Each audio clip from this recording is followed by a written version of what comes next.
وتی لكربلاء بيك جاري انترنت نمايا وكي كهرباء افدما كي داكو الهمي عراقي كهرباء نشتيماني نمايا النافچاك بو نافچاك دي دم جميرت وزيدترن بون مناس بجم الكركوك دم جمير سي ايفاري و كهرباء نشتيماني هاتيا برين والبغدايا جي هاتا غوتن جدم جمير 4 باشا مميوانه که دیه هی از دزدتر لسر و پرسیاره راوستم جوی بپرسم جای دکتور سامان سورانی شارزای پیوندی ناف دولتی دکتور سامان تو بخیراتی کردستان 24 مجوان بو از جنابتا لسر بابتا که دی باغوین تو ببیا میوانه مل سر بابتا که دی لجناب هواد زانیتن عراق چاوایا ام ده پرسیاره در حقیقی بابتی بین آخراوی بابتی کنو که هم سر تاغوین العراق نجير خان جير خانه نا سيستم قنضلي حتى بردفنه بلكي تيباريجي بون مناس بيرا جنابه هوا الاخفتنا كمصطفى كاظمي بينم سرك وزيران بيشيتري عراقي سال 2021 قوتي ج سال 2003 حتى سردماوي زدتري 8 مليار دولار بو كرتي وزي العراق بو دابين كرنا كهرباء هاتينا صرف كرن لهمي بقنضاليه وبهروتشونه فساد اداري فساد مالي فساد سياسي العراق عراق ويران كر نتیجه قطبونا كهرباء بالهمي عراقي دنيا كاس نمايا افروكي بحث عراقي نكت قوام بحث كين اجانس نمايا ببلنا بيتن العراق همي كهرباء نشتيماني هاتبرين بوشي البته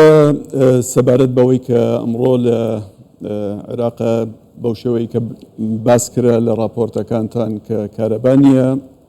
هۆکارەکەی دەگەڕێتەوە بۆ ئەوەی کە پلەی گەرما ئێستا لە شاری بەغدا 52 دەرەجەیە و ژێرخانی وێستگەکانی کارەبا لە تەواوی عێراقا ژێرخانێکی نوێ نەکراوە بە حکمی ئەوەی کە ئەگەر بێت و لەسەر ئاستی نێودەوڵەتی تەماشای سیستەمی کارەبا بکەیت وڵاتان ئەمڕۆ پشت بە وزەی خاوێن دەبەستن بۆ بەدەستێنانی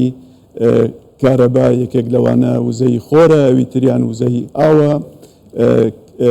ئەوی تریشان وزەی بایە بەڵام بە حکمی ئەوەی کە لە عێراقا هیچ سیستەمێک بەو شێوەیە بوونی نەبووە کە حکومڕانیەکی باشی هەبێت بیر لەوە بکاتەوە کە چۆن ژێرخانی بەهێز بکات لە بەرەوەی ئەوەی کە گرنگە بۆ خەڵکی عێراق ئەو کارەبایە ئەمڕۆ دەبینیت لە هەردووکیان بێبەشە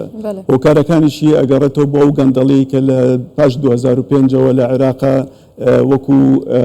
پێی دەوترێ حوتە زەبەلاحەکانە دەستی پێکردووە کەوا لێ کردووە ئەو بابەتە بە شێوەیەکی گشتی پەرش و بڵاو ببێت بە سەرەتانێک کە خەڵکی عێراق ئەمڕۆ لە ژێریا دەناڵێنن خۆشبەختانە هەرێمی کوردستان توانی هەر لە پێشەش با بڵێن بە شێوەیەکی سەربەخۆ کارەبا دابین بکات سیستەمی هەرێمی کوردستان جیایە لەگەڵ سیستەمی عێراقا سەربەخۆ ئێمە کارەبا دروستەکەین و وەکو ئاماژەشی پێکرا کە ئێمە دەتوانین بۆ ساڵی 2026 تەواوی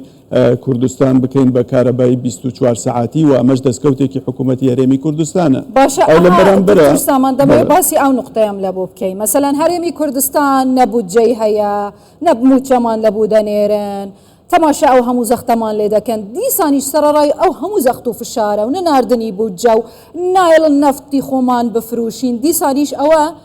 زیاتر لە 2 ملیۆن هەوڵاتی لە هەرێمی کوردستان خاوەن کارەبا 24 دەمژمێرین زیاتر لە 2000 ماولیدا ئەوەتە حالی حاضر کە ئێمە قسەی تێدا دەکەین لە هەرێمی کوردستان کوژان بنەوە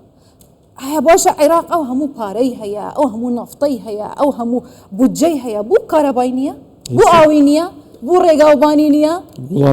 وەڵامی ئەم پرسیارانە هیچ قورس نییە زۆر ئاسانە تۆ ئەگەر حکومڕانی باشت هەبێ کار بۆ ژێرخانەکەیت و هاوڵاتیت لامە بەستە دەبێتە چەقی بیرکردنەوە و کارکردنت بەداخەوە لە عێراقا ئێمە ناتوانین بڵێن حکوومەتێکش هەیە مەنزوماتن ئیدارە بەڕێوە دەبن و هەر کەسیان بە شێوەیەک لە شێوەکان هەوڵیەوادە گیرفانی خۆی پڕ بکات لە ڕابردووە زۆر باس لە وەکرا کە چۆن بتوانین لە ڕێگەی سیمینسەوە کۆمپانیای سیمینسی ئەڵمانیەوە کێشەی کارەبا لە عێراق چارەسەر بکرێ کۆمپانیا دێت عەقدی لەگەڵا دەبەسترێت نیوەی پارەکە دەخورێت و کۆمپانیا ناتوانێت بێت بۆ ئێرە بە هەرمان شێوە لە جەنەرال ئێلکتریکی با بڵێن ئەمریکی بەحساب بێت و بەرنامەکان دووبارە نوێ بکاتەوەمانە ئەوەی کە گرفتە لە عێراق ئەمڕۆ ئەوەیە کە کارەبای هێشتا بە ئەنەلۆگ ئیشەکات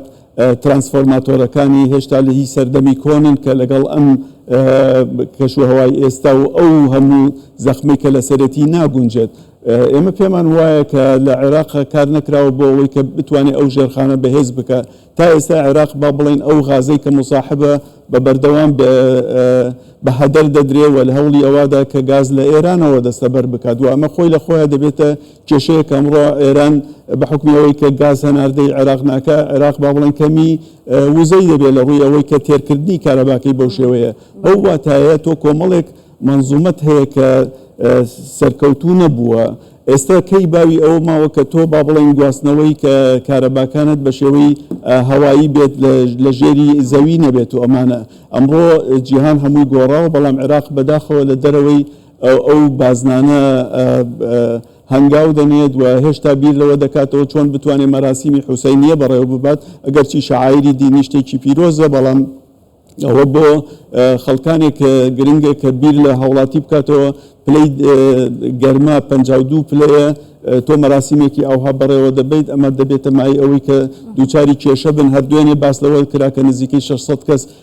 خنکاون بە حکمی ئەوەی کە گازی کلۆر لە شوێنێک بڵاو بۆتەوە بەو واتایە حکوومەتەکانی لە عێراق لە پاش 2005 هەوڵی ئەویان نەداوە کە هاوڵاتی بوون بە گرنگ تەماشا بکەن هاوڵاتی لەوێ هیچ ئەرزشێکی نییە چاردەیە عێراق دەبێ قەیرانێدایە ئاو و کارە بۆ مشکیلە هەشکە ساڵیەک و ئەها یعنی سکان وارێخ و شارێخ و گوندێخ و بجهتێلن مەجبورن و قەرەباڵیەکە زێدەتر بەڵێ هۆکارەکەی دەگەڕێتەوە بۆەوەی کە تۆ ئیدارەیەکی باشت نییە ئیداری حکومڕانی ڕەشیدی پێدەوترێت بیر لە هەموو ئەم شتانە دەکاتەوە استراتیجی هەیە پلانی هەیە لە عێراق زیاتر لە 600 میلیارد دۆلار پارە بە هەدەر دراوە و کەسیش نازانێت بۆ چۆ ڕۆشتووە هەر بەم حکوومەتەی با بڵێن سوودانی کە هاتە سەردەسەڵات یەکێک لە بەڵێنەکانی ئەوە بوو کە سەفقەی قەرن کە نزیکەی 2 میلیارد و نیم پارە لە عێراق لە میزانی عامەی عێراق کە ماڵی خەڵکە تۆ توانی کارەبای پێ دروست بکەیت ون بوو وتی من دەیهێنمەوە بەڵام تا ئێستا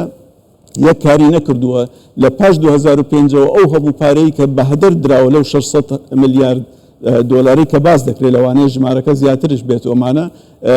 توانی وێتین نزیکەی 500 میلیۆنێک کۆ بکاتەوە بڵێ ئەمە من کارێکی باشم کردووە بەو شێوەیە حکومڕانی لە عێراق نابێت عێراق پێویستی بەوەیە کە بەخۆیە بچێتەوە بەو منزومەیە کە ئەمڕۆ چەکی هەڵگەڵیە لە عێراقی هەی بوچی هیچ ڕقابەیەک نینە دەمەکیدا ئەو هەمی زەخت و فشارێل سەر هەرێما کوردستانێتکەن پێداچوونێ دێپلیستێداکەن لیستا موچەی پنێرن ناوێک ناوێدی جوداتر نینە نافوەکی ئێکن يعني بوچی نابەرێ خودە نەخۆ جارە ئەم کوردی و کرمانجی بێژن بوچی گێسنی ناوچاوێ خوددا نابینن دهێنشی ژنێ ناوچاوێ مەداد بینن هۆکارەکەی دەگەڕێتەوە بۆەوەی کە ئەمڕۆ لە عێراقا بەداخەوە نەتوانراوە دیموکراسی بەرپا بکرێت دەتوانرێەوە ڕێز لە هاوبەشی بگیرێ سازان بوونی هەبێت ئەمانە هۆکارن یەکێک لەوانەی کە با بڵێن گرفتە بەنسبەت عێراقەوە تا ئەم ساتە وەختە کۆمەڵێک گروپ و تاقمی میلیشیایی هەیە کە دەسەڵاتێکی ڕاهایان هەیە و هەوڵی ئەویان داوە سنوورەکانی عێراق بەرەو بۆ نمونە لە بەسرا کۆنتترۆل بکەن سنوورەکانیان لەگەڵ ئێرانە کۆنتترۆل بکەن هەوڵی ئەوادن بە هەموو شێوەیەک حکومڕان لە بەغایە هیچ دەسەڵاتێکی نەبێت ئەمڕۆ ئەنجومەنی باڵای فیدرال بۆ داد هیچ دەسەڵاتێکی نییە ئەنجومەنی وەزیران کە سەرۆکەکەی بەڕێز محەممەد شیع سوودانیە هیچ دەسەڵاتێکی نییە و پەرلەمان بە هەمان شێوە یعنی پەک خراوە بەو شێوەیە کە لەبەرەوەی دەبێت هەموو بەس بۆ کووردا شێرن ئەوە بابەتێکی ترە مەسلەی با بڵێن هەرێمی کوردستان دەنەوە ئەو هاوچێشەی کە عێراق بە حساب عێراقێکی فیدراڵە لە دوای ڕوخانی ڕژێمەوە ئەو بابەتێکی ترە کە ئەمڕۆ با بڵێن هەم هێزی هەرێمی هەیە هەم هێزی نێودەوڵەتی هەیە مەبەستیان نەبووە کە هەرێمی کوردستان بتوانێت ئەو مۆدێلە باشەی با بڵێن بە تەواوی عێراقا بڵاو بکاتەوە و عێراقش بتوانێت و سوودمەند بێت لەو ئەزمونەی کە لە هەرێمی کوردستانە کە سەرکەوتووە ئەوەی کە دەیبینین ئێمە ژێرخانی ئەومان لە ساڵی 2026 تا ڕادەیە دەتوانێت بەو شێوەیە سەرکەوتوو بێت تا 30 ساڵی داهاتوش بۆ نمونە شارێکی وەکو هەولێر کێشەی ئاوی نەبێت کارەبا بەو شێوەیە کە ئاماژە پێکرا کە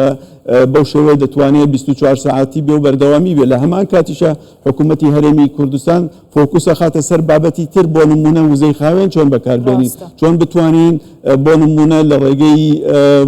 باڵێن کارەبا لە ڕێگەی وزەی خۆرەوە دەستەبەر بکەین بە هەمان شێوە بیر لەوە دەکرێتەوە چۆن بتوانین لە با کەهرۆ ئاو چۆن بتوانین بەکاربێنین بۆی کە کارەبای پێ دروست بکەین ئەمانە هەمووی بەڵام لە عێراق ئەوروکە خەریکن چون ماوریدەی زیاتر بێنن لە حاڵەتێکی ئاوها کە کارەبای نیشتیمانی بە یەکجاری پچراو نەما ئیتر دیسان ماولیدەکان ئیشی بکەن ئەوجا دکتور سامان با پێکەوە بچینە بەغدا بزانین خەڵکەکەی چی دەڵێ بەڕاستی خوا هاوکاریان بێ لەو گەرمایە ئەگەر تو کارەبات نەبێ دەبی گرفتێکی گەورەیە بەڕاستی ئەمە دڵمان لەلایەنە بەڵامی تر ئەوەیە کە بەداخەوە حکوومەتەکانی یەک لە دوایی یەک لە پاش ڕوخانی ڕژێمی باس نەیانتوانیوە شتێک بۆ هەوڵاتیانە بکەن کە ئێستا دەبینین ڕێژەی هەژاریان زۆرە بێئاویان زۆرە و خەڵکەکە لە هەمان کاتشە بەم گەرمایی کە لە 52 دەرەجەیە چۆن بتوانن ژیان بکەن ینی بەڕاستی نزیکن لە دەرگای دۆزەخەوە. بەڵێ اینجا ئەو پرسیارە با پێکەوە بچین وەڵامەکەی لە هاوکارم وەربگرین چونکە ئەو خۆی لە ناو جەرگی بەغدایە قسەی لەگەڵ خەڵکی دەکە اینجا دەگەڕێنەوە بۆ پرسیاری زیاتر. شڤان جەباری ژێ بەغدایە لەگەڵ هاوڵاتیان قسە دەکا بزانم خەڵکی بەغدا لەو گەرمایە بەبێ کارەبا لە دەرەجەی 52 پلەی سلیزی لە گەرمایە چی دەکەن و چی دەڵێن؟ بەڵێمان دیار هەر بۆ خۆی بچڕانی کارەبای نیشتیمانی لە تاوی عێراقە کە زیاتر لە کاتژمێنونیەکە تووڕای نیگەرانی هاوڵاتیانی لێکەوتووە بەتایبەت ڕۆژانی ڕابردوو ئەمان بینی کاتێک کارەبای نیشتیمانیە بۆ خەڵک تۆڕە بوو ئێستا کە کارەبا بە تاوڵی بچڕاو داوا لە مۆلیدان لێکارەکەن شوێنگرەوەیان بێت ئەمە نیگەرانیەکانی زۆر زیاتر کردووە تەنانەت خەڵکێکی من ئێستا دووسێ گەنجۆستان تێنەمان لەنێو ئۆتۆمبیلەکانمانە داڕشی چکە داتوانین بچین ناو دوکانەکانمان ئەوە نەگەرمە ناڵەدا خەڵک بدوێنم مرحبا بك صديقي طفى كهرباء بكل العراق كهرباء لتاوي العراق من اوتومبيل كم دام ستاين لگرمان انا اوتومبيل دا بتبريد ودان يشتم لدواي 2003 اما كهرباء حالي كهرباء العراق دا بوت شو بروين اما دوخي كهرباء العراق رويشتوا باسي كهرباء ما كد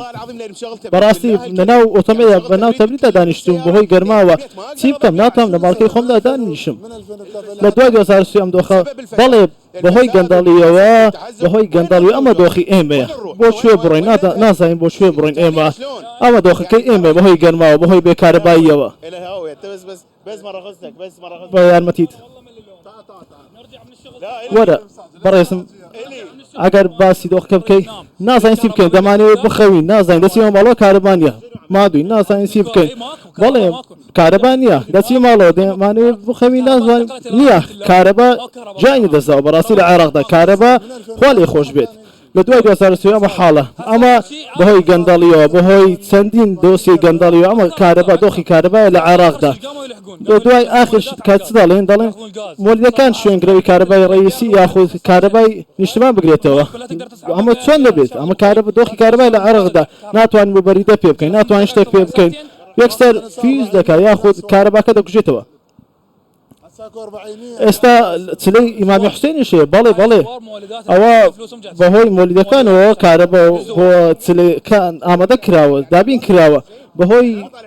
اواني ك تلو هاتون كهرباء يعني اوانيش كهرباء يعني براس ناس هين بوشو برين كهرباء بشويه كتواب كوتاي هاتو كهرباء العراق كوتاي هاتو لير كاردكي بالي من لير كاردكم كهرباء كجاوتون كومبانيا كامبان راوستاو نازانین سیبکن هاتوونە دەرەوە دواتر زەڕی بەدێت دواتر چەندی پارەی دیکە لێ وەردەگرن چەندی پرۆژە وەستاوە بەهۆی بێکارەباییە ئێمە پرۆژێکی بچووکمان داناوە بەڵام بەهۆی بێکارەباییەوە دام خستو نازانین سی بکەین کارەبا یان تەواوی ئەو شتانەی کە لە عێراقدا خزمەتگوزاری نییە وەزارەتی پلاندانان بۆی گەندەڵیەوە داخراوە چەندین شتی دیکە لە عێراقدا بەهۆی گەندەڵیەوە داخراوە وەزارەتی پلاندانان کاری چییە بس پێم بڵێ کانەتەوانێت کارەبایەک چاک بکات داواکاریکانتان چییە ئێمە داواکاریکەمانەوە کارەبا مەمەوەدا بیکەن بەڕاستی ئێستا سیر دەکەی کە کارەبا چەندین پارەمە بۆ دێتەوە بەهۆی کارەبا ئەی کاکوانێ کارەباکەمان کوانێ لایەنی کەم کە کارەبا پارە دێتەوە کارەبا بابەتی سەرەکی مرۆڤایەتی کارەبا و ئەوە ئەمە ئەوەمان نییە بەڕاستی تاانەت ئێستا مۆلیدەشمان نییە لە وڵاتەکەماندا کارەبا کوژاتەوە مۆلدە نەداتەوە دەڵێ تا کارەبا نێتەوە گازم پێ نەدەن مۆلدە نادەم تا ئێستا مۆلیدە نییە کاربای مۆلیدەمان نییە ئێمەش کێشەمان هەیە بەڕاستی ناسەین بۆ کوێ بڕۆین مۆلیدە نییە ئاو نییە کارەبا نییە ئێستا لەم ناوچەیە کە ئێمە بۆ قسە لەگەڵ دەکەم کۆمپانیاکان یاخود باڵەخانەکان چەندین باڵەخانە داخرا بەهۆی بێکارەباییەوە خەڵک چوونەتەوە بەی شێوەیە کارەبا لە ئێستا دەبوونی نییە لە عێراقدا لە پایتەختی عێراقدا لە بەغدادا کارەبا نییە خوا یارمەتیمان بەڕاستی ئەوانەی کە بەهۆی ئەربعینیەوە یاخود سلەی ئیمامی حوسێن هاتون خوا یارمەتی ئەوان بدە بەڕاستی بەهۆی گەرمان دەبێت دۆخیان چۆن بێ ئەمە دۆخی ئێمە بێ دەبێت ئەوان دۆخیان چۆن بێ زۆربەی پرۆژەکانی خزمەتگوزاری لە عێراقدا پەچی کەوتووە چەندین پرۆژەی خزمەتگوزاری پێویستی بە کارەبایە ئێستا کارەبا نییە خواردن نییە واتە یعنی بمرە و تەواو پێمان دەڵێن بمرن و تەواو ئەگەر سپلیت نەبێت چۆن بژی ئەگەر لە عێراقدا لە بەغدادا سپلیت نەبێت چۆن بژی ناتوانین بەڕاستی بەهۆی گەرمەوە ئێمە ناتوانین بژین پێویستمان بە کارەبایە فێنکەرەوەیە تکایە ئەگەر یارمەتیم بدەیت خولەکێکم بدەرێ سموك داعش سموك ارهابي پێمان دەڵێن داعش پێمان دەڵێن ئیرهابی کە کاتێک داواکاری خۆمان دەگەینین پێمان دەڵێن ئێوە داعشن کاکەجان ئێمە داواکاری خۆمان پێشکەش دەکەین کاربای خۆمان دەبێت لە ناو چەی بەغدادا لە ناوەڕاستی بەغدادا بۆچی کاربا ئەوهای بۆچی دۆخەکە ئەوهایان پێ دەڵێم کاکەجان پێ دەڵێم ئەمە دۆخەکەمان چەندی ملیارن دۆلار بۆ کاربا خەرج کرا ئەوە کارباکە ئێمە بیبینە دۆخەکەمان چۆنە لە ئێستادا بەهۆی گەندەڵیوە لە عێراقدا چەندین پرۆژە پەچی کەوتووە کاتێک دەڵێن داواکاریمان دەگەینین دێنە شەقامەکان ئێوە دەڵێن ئێوە تیۆریستن یاخود ئێوە داعشن ناتوانین بە ئازادی داواکاری خۆمان پێشکەشی حکومەت بکەین تا ئێستا لە شەقامی تەحریردا کە خۆپێشاندانە هەبوو بەهۆی کارەباوە ئێمە نیشتیمانمان دەوێت کاکەژیان زیاتر لە کارەبا نیشتیمانمان دەوێت کە ئاوی تێدا بێت کارەبای تێدا بێت خزمەتگوزاری تێدا بێت تۆ دەتوانیت لە ماڵەکەی خۆدا تەنانەت دوو کاتژمێر دابنیشی نەخێر بەخوا ناتوانیت ئەوە دۆخی بەغدایە ئەگەر داواکاری خۆت بگەین بە حکومەت پێ دەڵێن تۆ جۆکەری یاخود گەند دۆخەکە تێک دەی ئەگەر بینە دەرەوە بە شەقامەکان پێمان دەڵێن ئێوە جاسووسن یاخود چەندین هەڵبەستمان بۆ کۆمەڵە گەنجی تووڕا نیگەران بێتاقات لەوەی وصل صوتك حبيبي بەڵێ یعنی هەرکو خۆیان ئەڵێن لە ساڵی 2019 ئالەم شوێنەیە نزیکەی 1 ساڵ لەسەر شەقامانەوە خێمەیان هەڵدا تەنها داوای ئاو کارەبایە و ئێسش کە کارەبای نیشتیمانی زیات لە دوو کاتژمێرە کە بێ کارەبای نیشتیمانی بڕاوە لەگەڵەوەشدا خۆیان نەڵێن تەنانەت مۆلیدەکانی شتیان داوەتەوە مۆلیدە هەلیەکان واکات ئاویشیان بڕاوە چکە گەر بێت تو کارەبای نیشتیمانی لەسەر تاسەری عێراقانە بێ گرفت بۆ یعنی تۆڕەکانی ئاویش دروستەکە لە کاتی پێنەدانی کارەبا بە تۆڕەکانی ئاو ئێستا ئاویش بڕاوە هەم لە بەغدا هەم لە شارەکانی دیکە و هەواڵێکی دیکەی بە پەلا هەیە یعنی جێتی ڕامانە چکە هەندێک سەرچاوە ئاماژەبەوەکەن بەهۆی بەرزبوونەوەی پلەکانی گەرما تۆڕەکە نیشتیمانیەکانی کارەبا بچڕاون بەڵام ینی ئەوەی کە پەیوەستە بە ناوچەی بەسمایە لە سنووری بەغدا کە ناوچەیەکی یەکەی نیشتەجەبوونە نزیکەی 1 ملیۆن دانیشتووی هەیە لە ناوچەی بەسپایش بە هەمان شێوە کارەبای نیشتیمانی بچڕاوە ئەمە لە کاتێکە کە کارەبای نیشتیمانی لە بەسپایە ئەو تۆڕەکێت تۆڕێکی تایبەتە نەلکێراوە بە هیچ سۆڕێکی دیکەی کارەبای نیشتیمانیە باشە گەلێک سپاس ئەمە دمای زانیاری بوون سڤانجەباریژ بەغدای خەڵکی بەغدای ئینا سەر شاشەیە تووڕەنە عاجزن دبێژن خدا حافیز لە کارەبێ سەڵەواتێکی لەسەر کارەبا عێراقی بدەن ئەوە هەبووژی نەما کوچا داویە کرد کارەبا عێراقی وەغەر کرد و بخێر بچی سڵاوات لەسەردان ئیجا ئەvە هەمی دەمەکیدایە بلاز بێژمەوە نەبێژن دیسا مەسەلا مازنکردنە یانژی بچیکردنە لایەکێ دیە ئەvە بتنێ واقعە و ڕاستیە سکالا لێسەر کارەبا 24 دەمژمێری لە هەرێما کوردستانی هاتنە تۆمارکردن سکالا لێسەر ئاوا 24 دەمژمێری سکالا لێسەر هەر تشتێکی بخێراوی ملەتی تێدا بیتن لە بەغدایە و دار و دەستێت وانە توین سکالای لەسەر تۆمارکردی ئەvە دەمەکیدایە کۆ پرۆژەیە ڕووناکی گەهشتیە زیاتری 2 ملیۆن هاوڵاتیان و زیاتری 2000 ماولیدە لە هەرێما کوردستانی ji ber پرۆژەیە ڕووناکیە کارەبا 24 دەمژمێری هاتینە vemrandin لە العێراقین و کەچاوایە بتەمامی کارەبا نیشتیمانی هاتیە بڕین و لە gelek navçeyan heta mawlîdejî şûl nakin û demekî da ku pileyên germê serûî 52 pileyên silêzîne fikra xwe bike tu bê kareba niştîmanî bî bê mawlîde bî û divê germê de li kî ve لكربلاء بي لنجف بي لبغداد بي لبصره بي دي حالتها تشبيتن كي دي حسيدية بحالتها كت أفهمي الدمكي دايا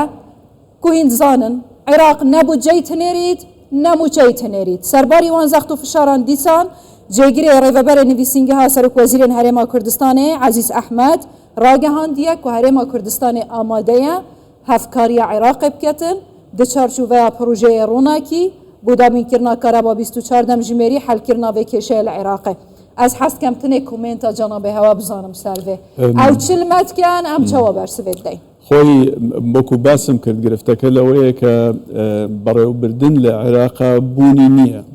لسالي 1921 تا 1930 بو معوي 9 سال بسردمي باشایتی نزيكي 9000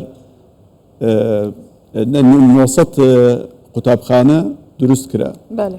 او کات عراق نوتیشی نبو تنها لرقی کشتوکاڵەوە توانرا ئەو کارە ئەنجام بدرێت ئەوە ئیدارەیەکی باش بوو لەو سەردەمەیە تەواوی ئەو حکوومەتانەی کە لە پاش 2005 لە عێراقا حکومڕانی دەکەن نەیانتوانی و 1000 قوتابخانە پێکەوە دروست بکەن ئەمە یەکێکە لەو گرفتانەی کە لە عێراقا بوونی هەیە یعنی گرفتەکە تەنها کارەبان نییە لە عێراقا ژێرخانی عێراق دروست نەکراوە کەرتی تەندروستی گرفتی هەیە کەرتی کشتتوکاڵی گرفتی هەیە کەرتەکانی ترش بە هەمان شێوە لە پیشەسازی عێراق زۆر دواکەوتووە لە هەمان کاتە کە ئێمە باس لە گەشتیاریەکەین خۆ عێراق داوەندێکی گەشتیاری زۆر مهم بووە زۆر پراوێز خراوە هەموو ئەمانە وای لێ دەکات کە بڵێن ئەو لایەنانەی کە ئەمڕۆ لە عێراقا حکومڕانی دەکەن مەبەستمان با بڵێن ئەو لایەنانەیە کە بەداخەوە ئینتماییان بۆ وڵاتەکەی خۆیان نییە کاریان نەکردو بۆەوەی کە ژێرخانی دروست بکەن ئەم کێشانەی لێ دروست بووە بۆیە ئێمە لە هەرێمی کوردستان بە خۆشحاڵیەوە تەنانەت هەب تەنها لەم کابینەی نوێیەم کە بەڕێز مەسرور بارزانی بەڕێوەی بردووە بینیومانە چەندێک کار لە بواری ژێرخان کراوە زیاتر لە 3000 پرۆژە خراوەتە بەرباس زیاتر لە 1500 جێبەجێ کراوە بابەتی ئەوەی کە بەڵێن درابوو کە بە دیجیتالکردنی با بڵێن موچەی موچە خۆران هاتە دی ئەوەی کە باسمان لە هەژماری کرد و خەڵکانێکی زۆر با بڵێن هێرشیان بۆی دەهێنا لە هەمان کاتە بابەتی کارەبای 24 ساعتی لایەنانێک هەبوو پێیان چاویان پێ هەڵداهات و هێرشیان بۆی دەهێنا و پروپاگەندەیان دەکرد کە بەوەی کە هەرێمی کوردستان نەتەنها با بڵێن سیستەمی معاشی بچێتەوە سەر بەغدا بەڵکو حکومڕانیشی بچێتەوە سەر بەغدا بەغدایە کە خۆی ناتوانێت ئیدارەی خۆی بدات من بۆ ئەو کارە بکەم ئەم نمونە باشەی کە ئەمڕۆ لە هەرێمی کوردستان هەیە پێویستە گشتگیر بێ بۆ هەموو عێراقا سوودی لێ وەربگیرێت تەنها ئەوە نییە کە ئێمە باس لە با بڵێن منزومەی ژێرخانەکەین بەڵکو منزومەی حکومڕانی تۆ ئەو میلیشیانەی کە لە دەرەوەی یاسان و ئەو چەکانەی کە لە دەرەوەی یاسان هەموو ئەمانە کێشن بۆ عێراقە کە ئەمڕۆ خۆی فەرز کردووە لە هەمان کاتیشە وڵاتانی هەرێمی سوودیان لە عێراق وەرگرتووە بەوەی کە ژێرخانەکەشی بە هەدەر دەدرێت ڕێگە نادرێت کە بتوانێت لەسەر وزەی کارەبا ئیش بکات یاسای نەوت و غاز با بڵێن جێبەجێ بکرێت بۆەوەی کە هەموو هەرێمی کوردستان سوودی لێ وەربگرێ هەم عێراق بتوانێت بە شێوەیەکی تەندروست نەوت هەناردەی دەرەوە بکە ئەمڕۆ دەبینیت حتا دەستگای سۆمۆ کە زۆر کە سوێندی بەسەری دەخوارد لە ناو گەندەڵیە غەرق بووە لە ڕێگەی بەندەرەکانی بەسراوە کۆمەڵێک نەوتی تەزویر هەناردەی دەرەوە دەکەن ئەمانە هەمووی کێشەی عێراقن عێراق ناتوانێت لێر دەرباز بێت بۆیە ئەو منزومەیە تا ڕادەیەک فشۆڵە بنکۆڵە و دەبێت چارەسەرێکی بۆ بدۆزرێتەوە و ئەوە نابێت لەسەر حسابی گەلی کوردستان بێت بەڵێ ئێستا کاتی ئەوە نییە عێراق سوود لە ئەو دروستکردنی ئەو ژێرخانە پوختە ئی هەرێمی کوردستان وەربگرێ مەسەلەیە دیجیتالکردنا فەرمانگەهێن حکوومەتە هەرێما کوردستانە یەک ژمژارە حتا نوکە لە عێراق کار بوارەقات هێتاکردن یەک فەرمانگەها واژی نەبووە دیجیتاڵی باشە مەسەلە هەژماری منە کوتماوایەکی ئەو قاسکێمدا ئەو هژمارە زێدەیە فەرمانبەران بە ئەلکترۆنی موچەیە خوبڕێکە ئایتیئەمان واردەگرن مەسەلا پرۆژەیە ڕووناکیە مەگوت ئەvە دەمەکیدا کو عێراق نوکەوە بێکارە بمای جبلی وێ ئاوا 24 دەمژمێری بتایبەتی بۆ هەولێرە پایتەخت کارەبا 24 دەمژمێری ئاوا 24 دەمژمێری وەری کشتتوکاڵی جارە جەنابێ هەوا گوتی یەکەم جارد سەردەمێ کابینانە هەمدا کشتتوکاڵ بەرهەمێ جوتیارێن هەرێما کوردستانی هاتە هەناردەکردن بۆ بازارێن ڕۆژهەڵاتە ناوین و جیهانێ باشە بۆچی ئەف هەممی خێر و بەرەکەتە دروستکردناوێ هەمی ژێرخانەیە لە کوردستانێ ئەvە نابینن سەبەب چییە نابینن بۆچی سوودی ژێوار ناگرن؟ سەبەبەکەی ئەوەیە کە بەداخەوە میدیای چاواشەکاری کار لەسەرەوە دەکات کە هەرێمی کوردستان ناشرین بکات بەوەی کە هەرێمی کوردستان لە پاش 2014ەوە بودجەی لە میزانی لە عێراقا لێ بڕاوە لە سەردەمی مالکی تا ئەم سەردەمە لەسەر توانای خۆی کار دەکات و لە 5 داهاتی عێراقی ئەوش بە شێوەیەکی پچڕ بۆ دەنێردرێت و لە هەمان کاتە ئەو ئیرادەی سیاسی با بڵێن سەرکردایەتی سیاسی لە هەرێمی کوردستان ویستی بنیادنانی هەیە لە حاڵەتێکە تۆ دەبینی لە عێراقا ڕوخێنەرانە کار دەکەن و لە هەمان کاتیش هەوڵی ئەوادن نەیار دروست بکەن و لە ڕێگەی ئایدۆلۆژیەیە کە فەرز بکرێ بەسەر هەموو عێراقا هەوڵی ئەوادن بەرنامەکانی خۆیان جێبەجێ بکەن بۆ ئەوەی کە عێراق بڕوخێت ئایا ئەمە با بڵێن بە سوودی خەڵکی عێراق بە دڵنیاییەوە نەخێر ئێمە دەبینین لە عێراقا نەڕەزاییەکی زۆر هەیە چ لە بەسرا بێت چ لە ناوەڕاستی عێراق بێت چ لە بەغدا بێت و بدڵنیاییەوە ئەو نەڕەزاییانە دەبێت گوێیان لێ بگیرێ و حکوومەت دەبێت بەخۆیان بچێتەوە سیستەمی سیاسی لە عێراقا بەخۆیان بچێتەوە ئەحزابی سیاسی لە عێراقا دەبێت خۆ بەخۆیان بچێتەوە ئێمە دەبینین هەر لە ئەوەی کە بۆ هەڵبژاردنەکان خەڵکانێک تەقدیمی کردووە زیاتر لە 68 کەس بەس کە گەندەڵ بوونەوە و با بڵێن جەریمەیان کردووە و کاری ئەویان کردووە لە ناو لیستی مفەوەزەیە دەرکراون بە واتای ئەوانە بێشەرمانە مامەڵە لەگەڵ ئیدارە و حکومڕانی و تەنانەت پەرلەمانشەکەن بۆچوونی ئەو لایەنانە لەگەڵ بۆچوونی بنیادنانە زۆر جیاوازە بۆ بنیادنان تۆ پێویست بە فەلسفەیەک حکومڕانی لە عێراق دەکات لە عێراقا بەداخەوە عێراق کێ دەخوا کێ لە ناو دەچێ ئەوەی ڕاستی بێ عێراق لە پاش ڕوخانی ڕژێمی پێشوو و بەتایبەتیش لە پاش 2011 دووچاری هەژمونێک بووە کە هەژمونێکی هەرێمیە و ئەو هێزە هەرێمیەک توانیوێتی بەڕاستی زیانی گەورە بە عێراقا بگەینێ و نەیهێشتووە عێراق لەسەر پێی خۆی بێت و لە هەمان کات شەڕێگر بووە لەوەی کە فرەیی لە عێراقا بوونی هەبێت دیموکراتیەتێکی ڕاستەقینە لە عێراقا تەواجودی هەبێت هەوڵ بدرێت شەراکەیەکی ڕاستەقینە بوونی هەبێت لە نێوان پێکهاتەکان لە عێراقا و لە هەمان کاتیشە ئەو دەستورەی کە لە عێراقا هەیە جێبەجێ بکرێ وەکو خۆی بۆی کە عێراق بچێتە ناو مەنزومەیەکی کۆمەڵگەی نێودەوڵەتی مەدەنی دوور لە بڵێن ئاشوب و تێکدانی ناوچەکە و هەوڵدان کەوەی کە لە عێراقەوە هێرش بکرێتە سەر سووریا هێرش بکرێتە سەر وڵاتانی تر لە لیبیا ببوورە لە لوبناان و لە شوێنی تر لە یەمەن با بڵێن چالاکی بنوێنێ دش بە بەرژەوەندەکانی باڵاکانی خۆی ئەمە یەکێکە لەو گرفتانەی ئەوەی کە لە عێراقا ئەمایی ئەمڕۆ ئەوەیە کە وەکو پرستیژێک بە عێراق بدا هەرێمی کوردستانە چ لە ڕووی با بڵێن سیاسەتی حەکیمانەوە چ لە ڕووی دیبلۆماسیەتەوە لە هەمان کاتشە لە ڕووی ژێرخان و بنیادنانەوە کۆمەڵگەی هەرێمی کوردستان کۆمەڵێکەیەکە کە باوەڕی بە پێکەوەژیانی ئاشتیانەیە بە باوەڕی بە کۆمەڵێک بەهای مرۆیی هەیە کە ئەمڕۆ ڕێگرە لەوەی کە تێرۆر بەرش و بڵاو بێ ڕێگرە لەوەی کە دەستێوەردان بکرێت لە کاروباری وڵاتانی دراوسێ و لە هەمان کاتشە بتوانرێ هاوسەنگیەک بپارێزرێ بۆەوەی کە تەواوی کۆمەڵگەکانی ئەم ناوچەیە پێکەوە بتوانن بنیاد بنن ئەمڕۆ تەواوی هەوڵەکان بۆ ئەوەیە کە ڕۆژهەڵاتێکی ناوەڕاستی سەقامگیرمان هەبێت بەڵام لە بەرامبەرە دەبینین کە بەو شێوەیە لە ناو خودی عێراقا هەوڵی ئەوا درێت کە دش بە بەرژەوەندەکانی ویلایەتە یەکگرتوەکانی ئەمریکاکان سەرکەوتو دەبێ بە تایبەتی ئەو تهدیدانەی لەومەوە کە یەکەم جار نییە ئەمریکا دەم جارە بە عێراق دەڵێ دەبێت گروپە میلیشەکان لە عێراق چەکیان لە دەستا دەربهێنرێ و دەبێت بکەونە ناو مەنزومی سپای عێراقا ئێستا ترسێکی گەورە هەیە کە لە هەر ئانوساتێکدا ئەمریکا یانیش ئیسرائیل هێرشی ئەم گروپانە بکات لە عێراق دوور نەبوو دوێنێ بوو کە وەزارەتی دەرەوەی ئەمریکا بە ئاشکرایان گوتیان کە ئەم گروپانە کاری تیروری ئەنجام دەدەن هێرش دەکەنە سەر بەرژەوەندی ئەمریکا لە عێراق و ناوچەکە بەڕاستی هەر ئەم گەندەڵیە نییە هەر ئەم گروپانە نین عێراقیان بەم ڕۆژە گەیاند خۆی لە ڕاستیە ئەو لایەنانەی کە ئێمە باسی دەکەین ئێمە باسی فەسائیلی مسلحەکەین کە چەکیان هەیە و بە ناوی عقیدەت و ئایدۆلۆژیەیە کار دەکەن و ولا ئیشیان بۆ ناو خودی عێراق نییە و ئەمە وای لێ کردووە کە ناسەقامگیری لە عێراقا بەردەوام بەرپا بێ لە هەمان کاتیشە ببێتە مایی هەڕەشە بۆ سەر هەرێمی کوردستان و بەرژەوەندەکانی هەرێمی کوردستان ئەمە لەلایەکی ترەوە لە ڕووی دیبلۆماسیەوە گەر تەماشا بکەیت تۆ کە زلزێزێکی وەکو ویلایەتە یەکگرتوەکانی ئەمریکا وڵاتان هەیە خەونی پێوە دەبینن کە ویلایەتە یەکگرتوەکانی ئەمریکا بنکەی سەربازی هەبێت بۆ ئەوەی کە بتوانێت بیان پارێزێت ئەمانە هەوڵی ئەوادن کە ویلایەتە یەکگرتوەکانی ئەمریکا لە ناوچەکە دەربەدەر بکەن و لە هەمان کاتیشە بیکەن بە نەیاری خۆیان بۆ ئەوەی کە زەرەر بە وڵاتەکەیان بگات ئەمە هیچ عقل و منطقێکی تیان نییە و بۆیە من پێم وایە لە عێراق بە حکمی ئەوەی کە عقلانیت سەردەست نییە و بە حکمی ئەوەی کە ئایدۆلۆژیایەکی پاشکەوتوو هەوڵی ئەووادا خۆی بسەپێنێ و لە هەمان کاتیشە نەبوونی ئەو ئیرادەی کە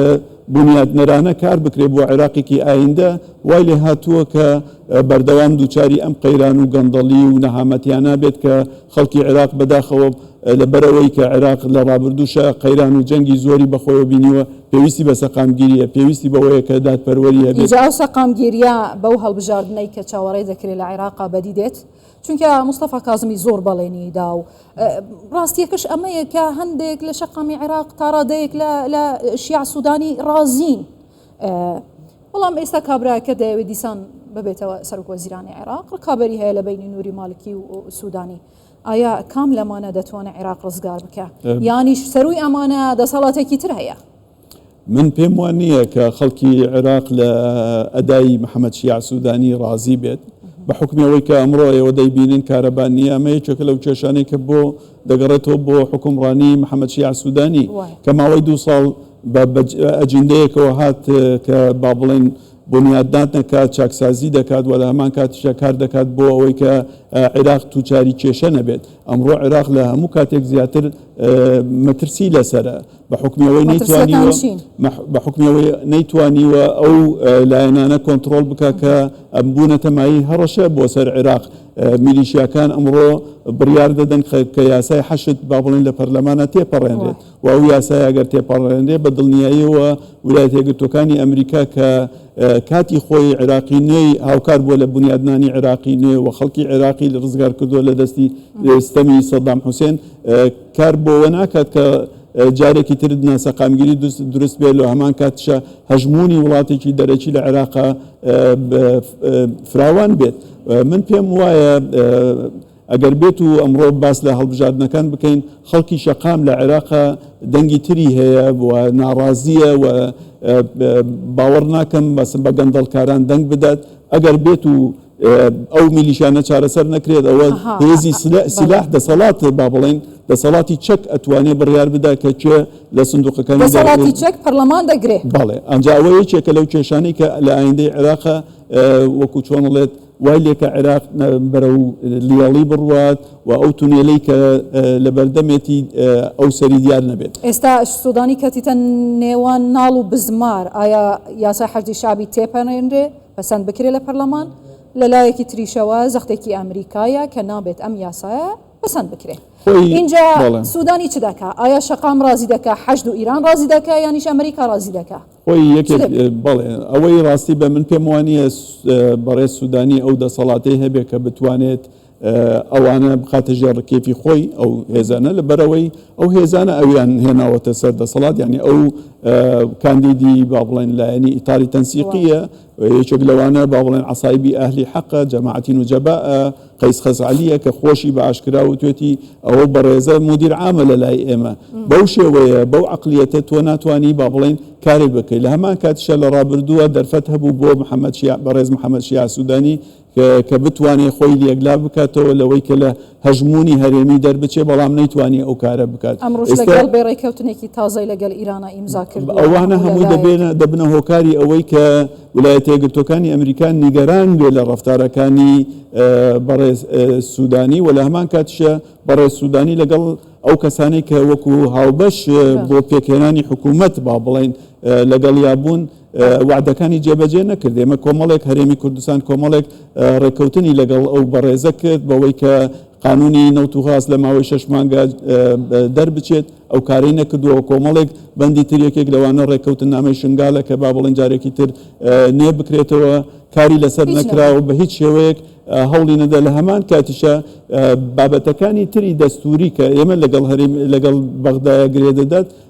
کاری لەسەر نەکراوە بەرامبەر ئەوەشا کۆمەڵێک کێشە و ئارێشەی بۆ هەرێمی کوردستان دروست کرد بەوەی کە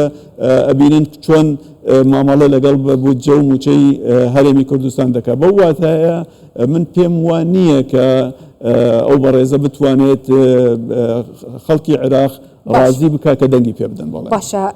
بەڕاستی جەنابەت میوانی من بوو لەسەر پرسێکی تر بەڵام خۆشت دەزانەی لە عێراق هەموو شتێک لەوانەیە لە ئان و ساتێک ڕۆبدالوویە بابەتەکەمان گۆڕی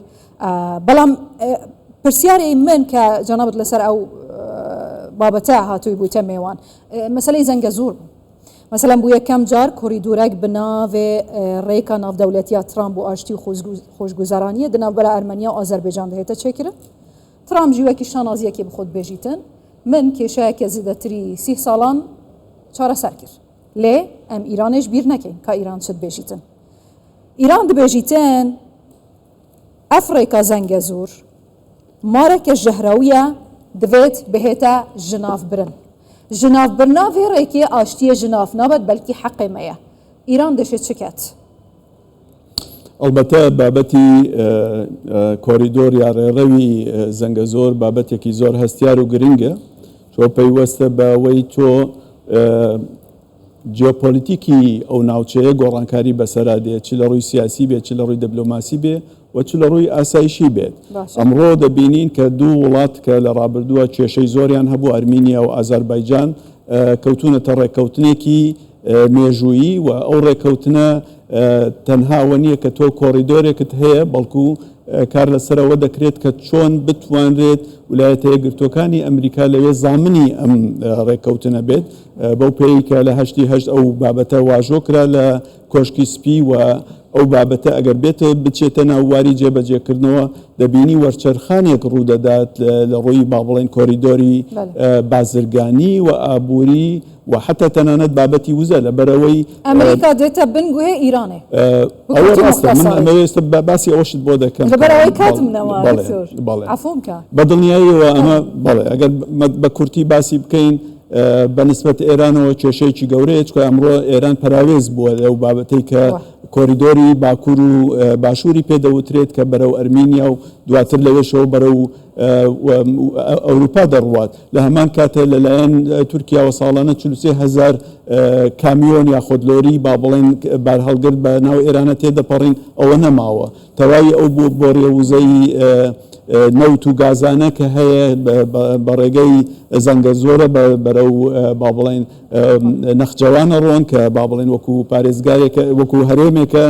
سەربەخۆیە و لە هەمان کاتشە لەگەڵ دایکی ئازەربایجانە پێکەوە گرێ دەدرێت ئەم کۆریدۆرە طبعا لە بەرژەوەندی رووسیا نابێت لە بەرژەوەندی ئێرانش نابێت بە هیچ شێوەیەک بەڵێ گەلێک سپاسیێتت کەم بابەت گەلێک فرات خۆ من عفوم کە گەلێک سپاس دکتۆر سامان سوورانی شارەزای پەیوەندی ناودەوڵەتی زۆر سپاس دەکەم زۆر بەخێر بێت